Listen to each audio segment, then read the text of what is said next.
우리 하나님 말씀 신약성경 마태복음 5장 3절에서 12절의 말씀입니다. 신약성경 5페이지에 있고요. 마태복음 5장 3절에서 12절의 말씀을 봉독하겠습니다. 심령이 가난한 자는 복이 있나니 천국이 그들의 것이미요, 애통하는 자는 복이 있나니 그들이 위로를 받을 것이미요, 온유한 자는 복이 있나니 그들이 땅을 기업으로 받을 것이미요, 의에 줄이고 목마른 자는 복이 있나니 그들이 배부를 것이미요, 긍휼히 여기는 자는 복이 있나니 그들이 긍휼히 여김을 받을 것이미요, 마음이 청결한 자는 복이 있나니 그들이 하나님을 볼 것이미요, 화평하게 하는 자는 복이 있나니 그들이 하나님의 아들이라 일컬음을 받을 것이미요, 의를 위하여 박해를 받은 자는 복이 있나니 천국이 그들의 것임이라. 나로 말미암아 너희를 욕하고 박해하고 거짓으로 너희를 거슬러 모든 악한 말을 할 때에는 너희에게 복이 있나니 기뻐하고 즐거워하라. 하늘에서 너희의 상이 큼이라. 너희 전에 있던 선지자들도 이같이 박해하였느니라. 아멘. 하나님께 가까이 있는 복된 삶, 하나님께 가까이 있는 복된 삶이라고 하는 제목 가지고 말씀 증거하겠습니다. 우리는 순례자입니다. 순례자는 비록 이 땅에 발을 딛고 살아가지만 이곳이 아니라 우리의 본향을 향하여 살아가는 사람들입니다. 어느 정도 이런 개념을 가지고 살아가지만 순례자라고 말하면 이게 구체화된 디테일한 내용들이 우리 안에 없는 것도 사실입니다. 예수님께서는 우리 교회를 가리켜 이렇게 말씀하셨습니다. 너희가 세상의 소금이다, 세상의 빛이다 라고 말이지요. 빛이 되라고 말씀하신 것 아니고요, 소금 되라고 말씀하신 것 아니고요, 이미 예수 그리스도를 주님과 구세주로 모시고 살아가는 주님과의 새로운 출발의 모든 성도들의 삶이 세상의 빛이다, 세상의 소금이다. 그런데 너희들이 짠맛을 잃어버린다면, 빛을 잃어버린다라고 한다면, 빛이 감추어진다면 오히려 이렇게 말씀을 하는 것이죠. 그게 우리들의 어떤 정체성인데 그 내용이 뭐지? 빛으로 산다는 게 뭐야? 소금으로 산다는 것이 뭐야? 우리에게 짠맛이 있다는데 그 짠맛의 내용이 뭐냐고 이런 고민들을 하게 되는 것입니다. 우리가 지난주 아삽의 시편을 함께 나누면서 악인의 형통 앞에 미끄러질 뻔한 의인의 솔직한 신앙 고백을 함께 나누었습니다. 시편 73편 27절과 28절이죠. 주님을 멀리하는 사람은 망할 것입니다. 주님 앞에서 정죄를 벌이는 사람은 주님께서 멸하실 것입니다. 하나님께 가까이 있는 것이 나에게 복이니 내가 주 하나님을 나의 피난처로 삼고 주님께서 이루신 모든 일들을 전파하렵니다. 아멘. 세상의 불의가 하나님의 공의와 사랑보다 더 크게 보일 때 우리는 의심하는 거죠. 우리가 정말 이 길을 잘 걸어가고 있는 것이 맞나? 우리가 하나님의 백성이 맞는가? 라고 하는 현실의 상황과 모습 앞에 우리의 마음이, 믿음이 떨어지는 것이죠. 믿음의 선배 아삽은 거의 미끄러질 뻔하였습니다. 그러나 하나님의 성소에 들어가서 하나님의 현현, 하나님의 임재 앞에서 깨닫게 돼요. 믿음의 눈이 열립니다.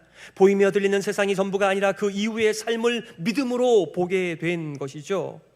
그리고 결론을 맺습니다. 주님을 멀리함과 주님을 가까이함이 얼마나 다른 결과를 가져오는지. 주님을 멀리하는 사람들은 반드시 망할 것이지만은 주님을 가까이하는 자, 바로 이것이 나의 복입니다. 나의 기업입니다. 악인의 형통은 잠시이며 궁극적으로 파멸할 것을 믿음으로 하나님 앞에서 알게 돼요. 의인의 불통은 잠깐이며 오히려 의인의 마지막이야말로 형통임을 하나님을 배웠고 하나님의 상속자로서 세상을 통치하게 된다는 이 말씀 앞에 이분은 이렇게 고백하는 것입니다. 정말 하나님을 가까이 하는 것이야말로 제게 복입니다. 사실 오늘 함께 나누게 되는 팔복은 예수 그리스도의 초상일 뿐만 아니라 바로 예수님의 충만까지 이르기를 원하는 모든 그리스도인들, 바로 산돌들의 모습이기도 합니다. 그러니 우리가 우리에게 하나님을 가까이 하는 게 복이야, 그리고 의인의 길을 걸어가는 것, 바로 그것이 복이라고 말을 할 때, 그리고 우리가 순례자로 살아간다라고 할 때 그 자세한 내용을 바로 빛으로 살아가는 건, 소금으로 살아간다는 건, 순례자로 살아간다는 것은, 하나님을 가까이하며 살아간다는 것은 이런 거야 라고 말씀해 주시는 예수님의 메시지, 바로 팔복의 내용입니다. 그러니 여러분들 오늘 8가지를 나누게 되겠죠. 자, 첫 번째입니다. 가난한 자들에게 속한 천국을 말씀하세요. 오늘 3절, 심령이 가난한 자는 복이 있나니 천국이 그들의 것이며. 헤러만 리델보스는 하나님의 나라라는 책에서 이렇게 말하고 있습니다. 사회적으로 억압받는 자들, 불의의 세력에 의해 고통받는 자들, 자신밖에 모르는 이기적인 사람들에 의하여 가혹한 대우를 받는 사람들, 그러나 이런 환경과 처지와 상황 속에서도 하나님을 신뢰하고 바로 이 땅에 하나님의 나라가 임하기를 기대하며 살아가는 삶, 바로 그런 심령이 가난한 사람들이 하나님의 나라를, 천국을 받는 거다, 이렇게 말씀하시는 것입니다. 동시에 하나의 또 다른 모습이 있습니다. 이 심령이 가난하다라고 하는 말은 바로 하나님 앞에서 우리가 얼마나 영적으로 가난한 자인가, 얼마나 헐벗은 자인가 라고 하는 우리의 영적 실체, 하나님 바깥에서의 우리의 영적 실체를, 그리고 현재도 여러 가지 세상의 모습 앞에서 하나님이 잘 보이지 않는 나의 빈궁함, 나의 영적 가난을 가리켜서 심령이 가난한 자라고 말씀하고 있습니다. 왜 그래요? 자신의 영적 파산을 인정하고 하나님의 다스림을 소망하기 때문에 그렇게 간절히 찾는 자들이 하나님의 나라를 차지하는 거다, 이런 표현도 하셨습니다. 천국은 침노하는 자의 것이야, 이렇게 말씀한 말씀의 배후에는 정말 하나님의 나라를, 하나님의 아름다운 통치를 우리가 정말 간절히 사모하는 그 인생에 대한 세상에서의 절망이 있나? 바로 세상에 대하여 절망하고 내 연약한 모습에 대하여 절망하는 사람들이 하나님의 은혜를 받는다는, 하나님의 천국을 만나게 된다는 바로 그 말씀이 심령이 가난한 자 복이 있다. 여러분, 천국을 찾지 않는 사람들이 누굽니까? 이 세상으로 꽉 차 있는, 이 세상으로 충분히 좋은 그런 사람들은 그저 보험 정도로 천국을 생각하지 진짜 천국을 사모할 일이 없는 것이죠. 두 번째, 애통하는 자에게 임하는 그리스도의 위로입니다. 애통하는 자는 복이 있나니 그들이 위로를 받을 것이며. 우리가 생각하는 애통은, 일반적인 애통은 우리가 인생을 살아가면서 심한 절벽을 경험합니다. 산 골짜기를 지나갑니다. 우리의 사랑하는 사람을 잃습니다. 부모님을, 자녀를, 배우자를 먼저 보내고 나서 참 오랫동안 그 빈자리 때문에 고통합니다. 애통하는 삶이죠. 우리의 사업이나 직장의 삶이 뒤흔들릴 때, 그리고 사랑하는 사람들로부터 배신을 당할 때 거기서 찾아오는 깊은 수렁 같은 고통과 비통과 애통, 이런 것이 일반적인 의미의 애통일 거예요. 그런데 애통하는 자가 복이 있다고요? 오늘 여기서 말하는 애통은 심령이 가난한 자들이 마음에 가득 채워지는 감정인 것이죠. 자신의 영적 상태의 실제와 결핍 앞에서 너무나 마음이 아픈 거예요. 하나님께서 우리를 가득 채워주셔야만 하는데 나의 인생 속에 세상으로만 가득 차 있고 하나님이 보이지 않을 때 고통하는 영적인 고통을 가리켜서 애통하는 자에게 복이 있다.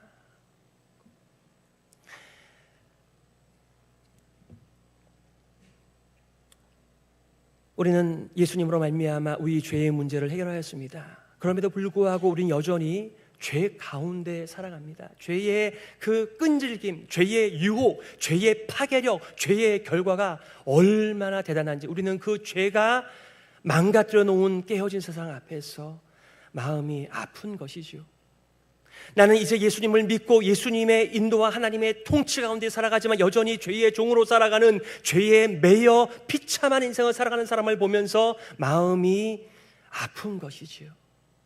바로 그렇게 애통하는 자에게 하나님의 위로, 하늘의 위로, 그리스도의 위로가 있다, 이렇게 말씀하는 것입니다.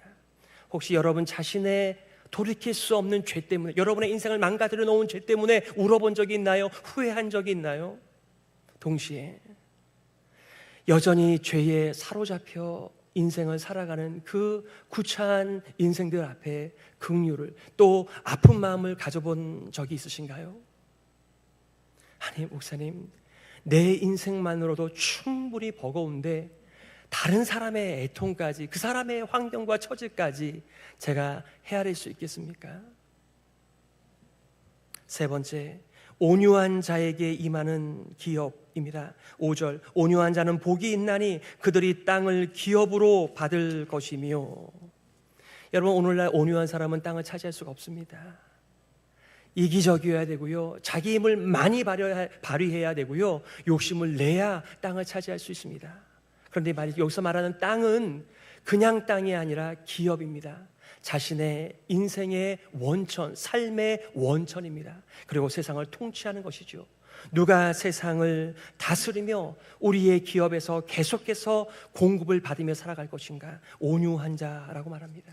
좀 막연할 수 있습니다만 이 당시에 온유한 자는 정말 무능력한 사람, 병신, 쪼다, 아무것도 못하는 사람, 이런 사람의 전형적인 표현이 온유한 자입니다. 로마 시대에는 말이죠.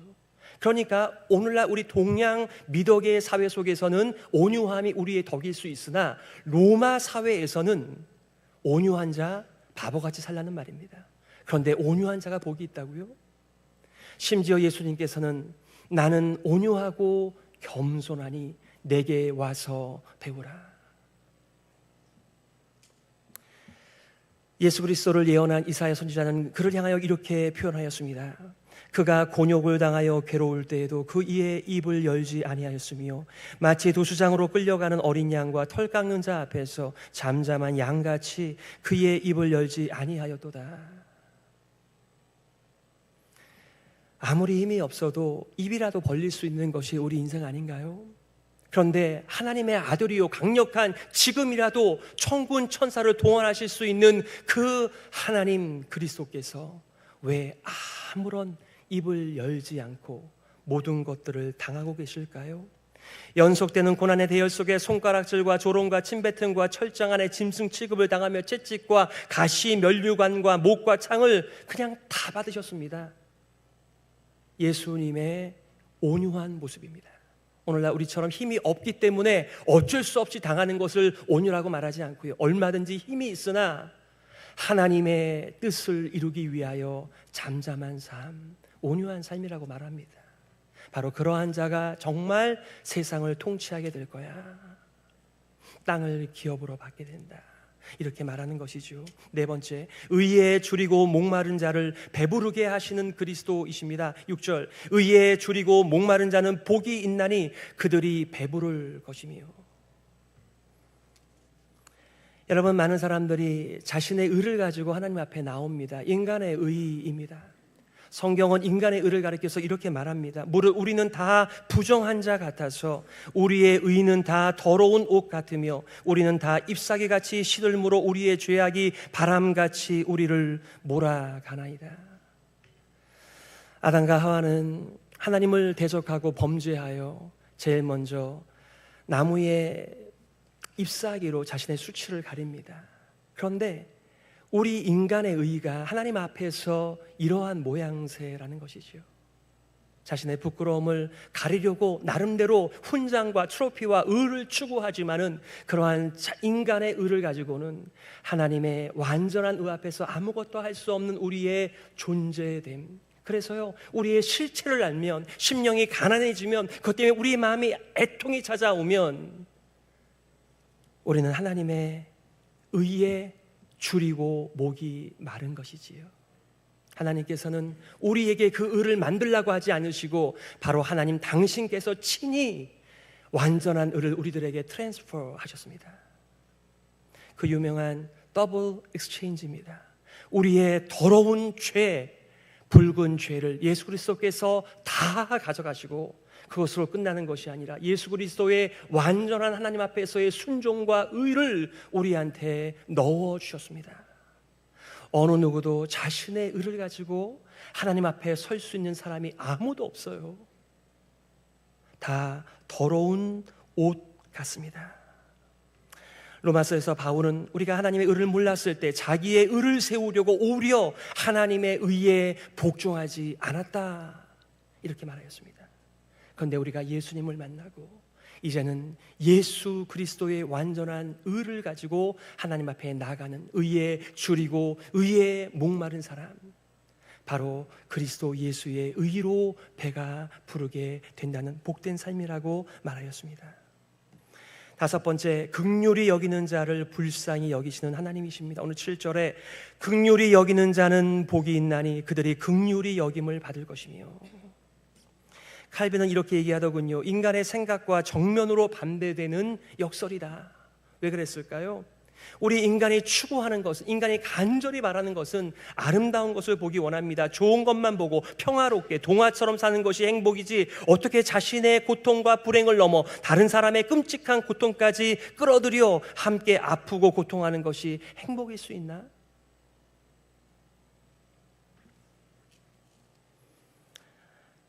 지난 허남일 목사님이 오셔서 주빌리 선교 복음 집회를 통해서 탈북자들이 얼마나 힘겨운 인생을 투쟁하며 살아가고 있는가를 잠시 나누었을 때 참 많은 분들이 목사님의 가족을 대접하면서 또 그들의 사역에 동참하기를 원하시더군요. 많은 헌금은 아니었지만 여기저기서 모아서 그 탈북자들, 중국에 있는 9만의 인신매매로 팔려간 그 여성들을 위하여 써주십사. 그리고 이미 탈북을 하여 한국에 정착하였지만 여전히 과거의 트라우마 속에서 정상적 삶을 살지 못하는 그 어렵고 힘든 탈북자 교회들을 향하여 써달라고 그렇게 헌금들을 하시더라고요. 긍휼한 마음이 발동되는 거죠. 정말 모든 것을 갖추고 있는 미국에서 우리가 미국이 전부인 줄 알면 우리는 긍휼히 여기는 삶을 살아갈 수 없을 수도 있어요. 우리는 우리 스스로의 행복을 추구하면서 우리의 눈과 귀를 닫고 살아간다면 그렇게 살 수 있겠죠. 그러나 우리가 깨어진 세상을 좀 더 직면하고 우리를 긍휼히 여겨주시는 하나님 앞에서 온 세상의 비명과 신음과 고통을 우리가 함께 듣는다라고 한다면 우리는 하나님께서 긍휼히 여기는 삶이 무엇인지를 알아듣게 되는 것입니다. 예수님께서 이 땅에 오셨을 때 무리를 보시고 불쌍히 여기셨다. 이는 그들이 목자 없는 양같이 고생하며 기진함이라. 왜 목자가 없었어요? 그 당시에 바리새파, 사두개파, 또 서기관들과 또 헤롯 땅 수많은 사람들이 우리들이야말로 하나님의 나라를 가져오는 지도자들이라고 말하면 우리를 따르라, 나를 따르라, 얼마나 많은 리더들이 있었는지 모르겠습니다. 그러나 예수님께서 어디를 향해 걸어가야 하는지 모르는 이 불쌍한 사람들을 가리켜서 불쌍히 여기셨다, 긍휼히 여기셨다 말씀하십니다. 그리고 이렇게 말씀하십니다. 영적 지도자가 없이 시달리고 버려져 있는 무리의 상태, 이들의 희어진 세상을 추수할 수 있도록 일꾼을 보내어 달라라고 주인에게 요청하라, 이렇게 가르쳐 주셨습니다. 예수님은 온갖 도시와 마을들을 다니시며 하나님 나라 복음을 선포하시고 모든 질병과 약한 것들을 고치시면서 고아처럼 약함과 고통과 불의에 고생하며 힘이 없는 그들을 세우시는 일을 위하여 그의 온 인생을 다 바치셨습니다. 그러니까 우리가 예수님을 닮아간다, 예수님을 따라 산다라고 하는 것은 예수님과 동일한 눈으로 세상을 바라보며 그들을 긍휼히 여기는 것이지요. 여섯 번째, 마음이 청결한 자에게 자신을 보여주시는 하나님이십니다. 오늘 8절이죠. 마음이 청결한 자는 복이 있나니 그들이 하나님을 볼 것이며. 마음이 청결하다라고 하는 말은 여러분의 마음을 어떻게 청결하게 하세요? 어떤 분은 돌을 닦습니다. 도덕적이고 윤리적이고 고행과 수도적 결과가 우리의 마음을 청결하게 한다라고 말을 하지만 성경적 의미의 청결은 바로 하나님만 사모하고 하나님만 추구하는 것을 바로 청결이라고 말을 하고 있습니다. 바로 창조주를 향한, 구원자를 향한 한결같은 마음이 청결한 자, 순결한 자, 이렇게 말을 하고 있는 것이죠. 케이스 브룩스라고 하는 분은 이렇게 말씀하더군요. 어떻게 우리의 마음을 순결한 신부처럼 순결하게 청결하게 할 수 있을까? 바로 마음을 순결하게 하기 위하여 성령의 지배에 우리의 마음을 맡기는 것이다. 우리의 옛사람을 따라 살지 않고 옛사람을 부인하고 예수 안에 새로운 삶을 살아가기 위하여 성령을 붙드는 것이다. 부정한 것을 피해야 한다. 마음을 정결하게 하려면 마음을 지켜야 한다. 마음을 하나님의 순수한 진리의 말씀으로 채워야 한다. 우리에게 보이고 들리는 것들이 참 많습니다. 바로 마음을 지켜야 할 이유입니다. 그리고 수많은 세상의 소식들 앞에서 하나님의 순결한 진리의 말씀으로 우리를 채워가는 삶, 바로 그것이 마음이 청결한 자가 받는 복입니다. 여러분은 날마다 새벽 기도를 통해서 경건의 시간을 통해서 하나님을 만나십니까? 하나님께서 여러분들에게 여러분의 귀에 음성을 주십니까? 하나님을 뵐 수 있는 분들은 바로 하나님을 바라는 사람들이 하나님을 만나는 것이지요. 7번째, 화평하게 하는 자를 상속자로 삼으시는 하나님이십니다. 오늘 9절이죠. 화평하게 하는 자는 복이 있나니 그들이 하나님의 아들이라 일컬음을 받을 것이며.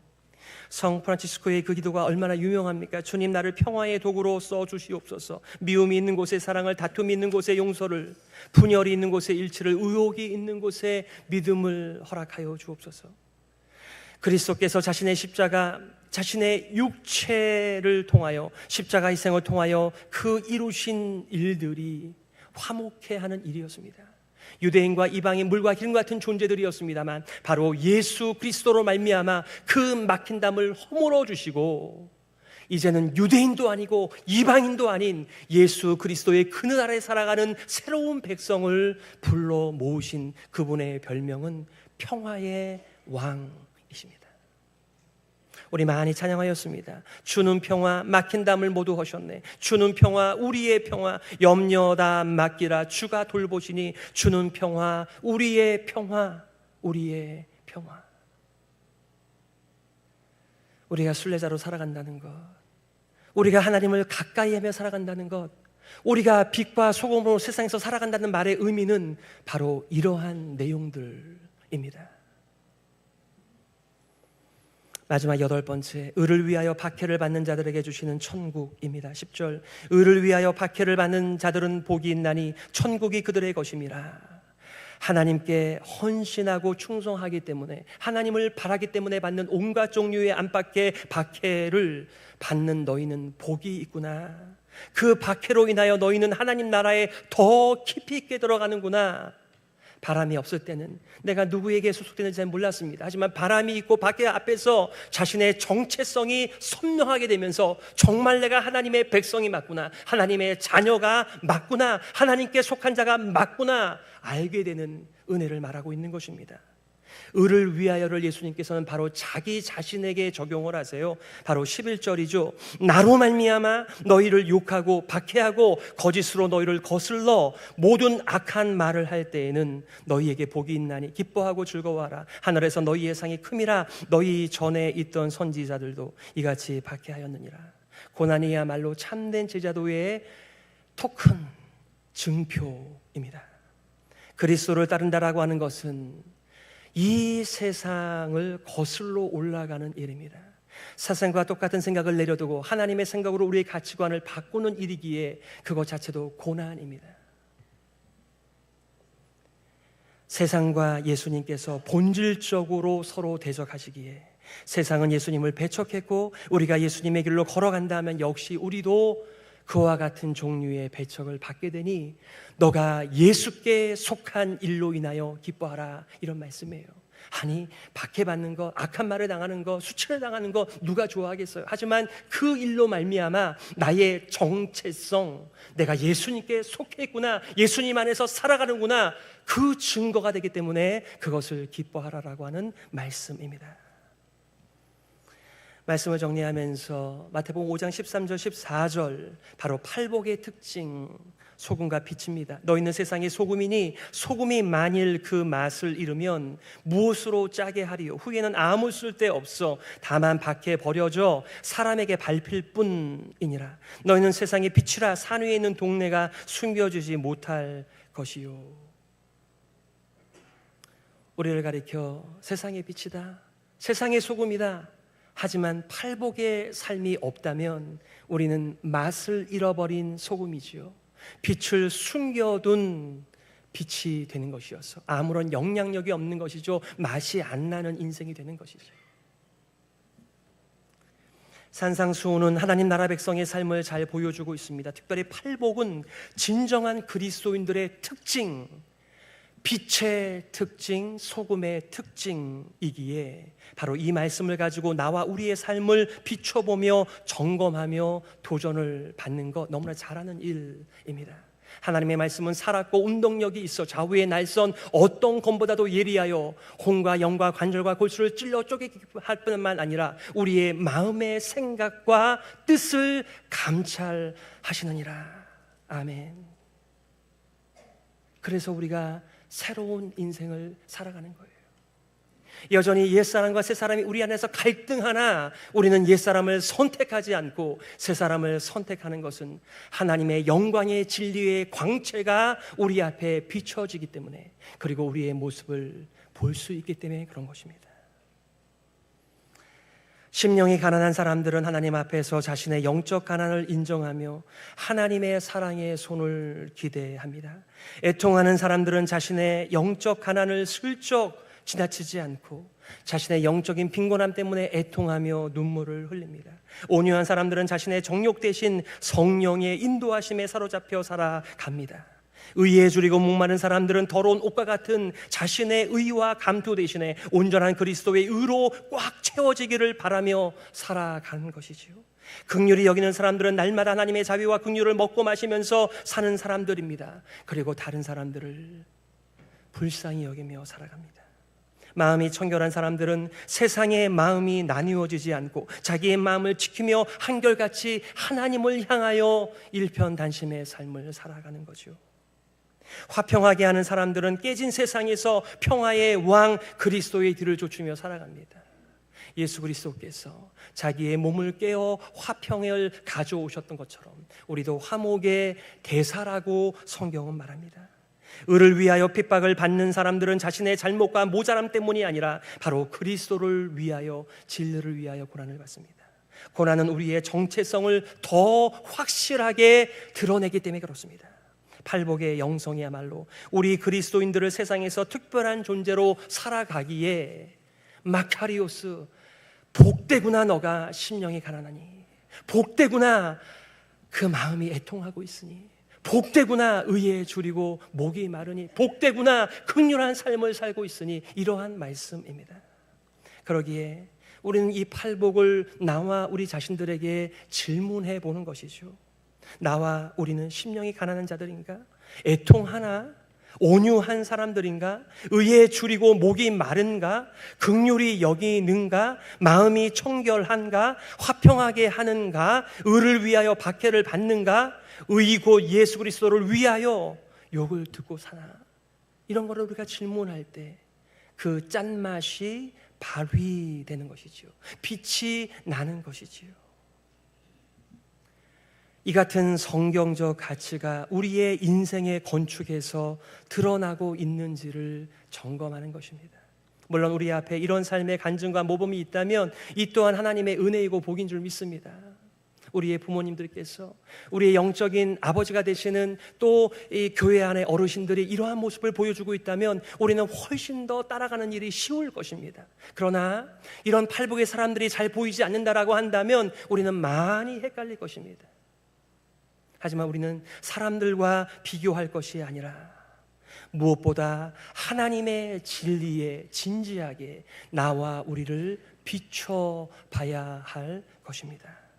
거울 앞에서 우리의 옷무새를 고치듯이 하나님의 영원하신 진리, 생명의 진리 앞에서 우리를 살피고 고치고 바라고 살아가는 삶, 바로 이것이 순례자의 삶입니다. 이것이 하나님을 가까이 하며 살아가는 삶입니다.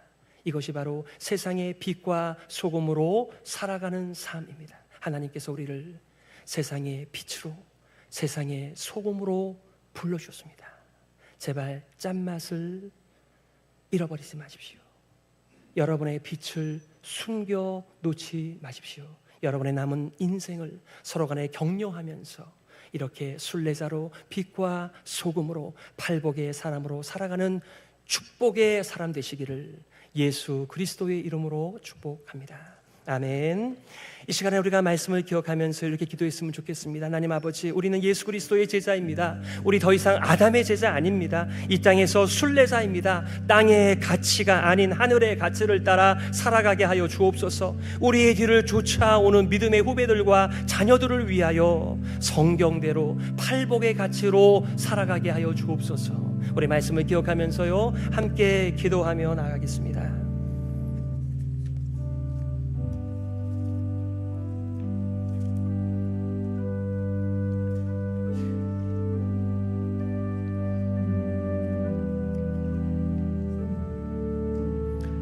하나님 아버지, 은혜를 감사합니다.